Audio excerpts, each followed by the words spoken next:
Dans cette dernière vidéo du chapitre sur les triangles, on va s'intéresser à la construction d'un triangle. Alors nous allons distinguer trois cas. Voici le premier cas lorsque nous connaissons les longueurs de trois côtés du triangle.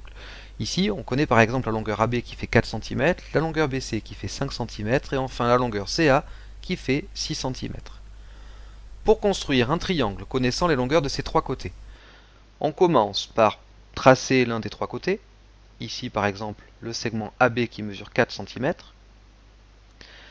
Puis, au compas, nous allons prendre la longueur AC qui fait 6 cm, que nous reportons à partir du point A.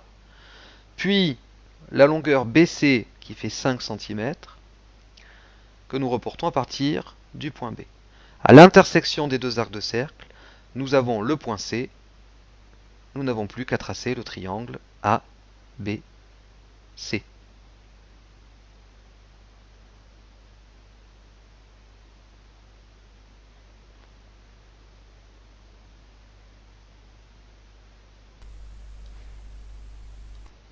Deuxième exemple de construction, lorsque l'on connaît les mesures de deux côtés et de l'angle situé entre ces deux côtés.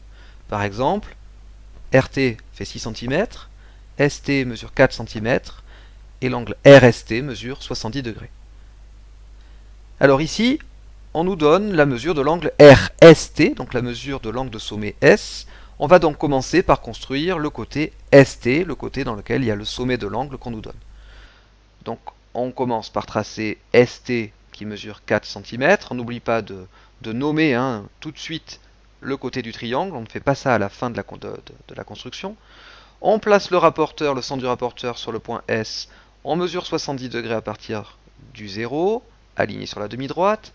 Et on trace l'angle RST. Donc le point R sera quelque part sur la demi-droite d'origine S que nous venons de tracer. Ensuite, nous prenons le compas pour reporter la longueur RT qui fait 6 cm, longueur que l'on reporte à partir du point T. À l'intersection de la demi-droite d'origine S et de l'arc de cercle, nous avons le point R. Il ne nous reste plus qu'à construire le triangle RST.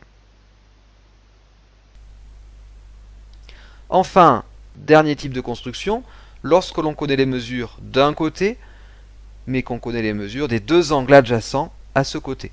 Donc ici, EF égale 7 cm, l'angle FEG mesure 110 degrés et l'angle EFG mesure 40 degrés. On commence donc par construire le segment EF qui mesure 7 cm. Toujours pareil, on nomme évidemment au fur et à mesure notre figure, on n'attend pas le dernier moment.